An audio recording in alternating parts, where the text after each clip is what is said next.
চাঁদাবাজ ও সন্ত্রাসীদের দলে পরিণত হয়েছে বিএনপি। আবির্ভূত হয়েছে আওয়ামী লীগের নতুন পাহারাদার হিসেবে। পটুয়াখালীতে পদযাত্রায় এমন অভিযোগ করেছেন এনসিপির আহ্বায়ক নাহিদ ইসলাম। এ সময় অন্য নেতারা বলেন, একটি গোষ্ঠী এখনও দেশবিরোধী ষড়যন্ত্র চালিয়ে যাচ্ছে, তাই সবাইকে ঐক্যবদ্ধ হওয়ার আহ্বান জানান তারা। উপকূলীয় জেলা পটুয়াখালীতে এনসিপির কর্মসূচি। জেলা সার্কিট হাউস থেকে শুরু হয় 14তম দিনের পদযাত্রা। নিউ মার্কেট, লঞ্চঘাট, পুরানবাজার ও পৌরসভা মোড় হয়ে একই জায়গায় গিয়ে শেষ হয় তা। নেতাকর্মীদের কণ্ঠে ছিল প্রতিবাদী স্লোগান।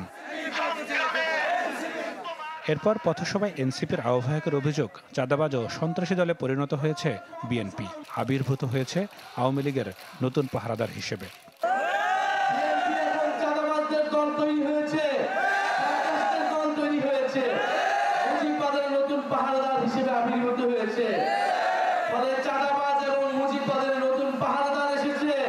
সেই পাহারাদারকেও আপনাদেরকে প্রতিহত করতে হবে, তাদের বিরুদ্ধে সংগ্রাম করতে হবে। এনসিপির আরেক নেতা হাসনাত আব্দুল্লাহ কথা বলেন দলীয় ইশতেহার ইস্যুতে।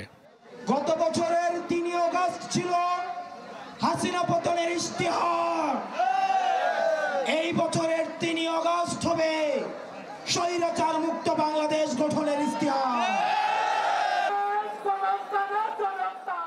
এরপর পদযাত্রা পৌঁছায় পাশের জেলা বরগুনায়। কয়েকটি সড়ক ঘুরে পথসভায় নেতারা হুঁশিয়ারি দেন, প্রশাসনের কেউ কোনো দলের হয়ে কাজ করলে আগামীর বাংলাদেশে তাদের জায়গা হবে না।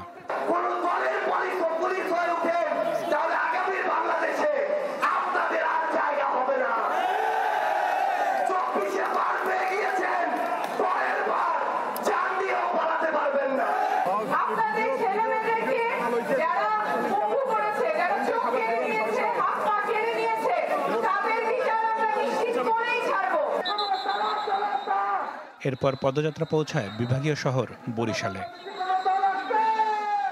নাদিম হোসেন, চ্যানেল 24।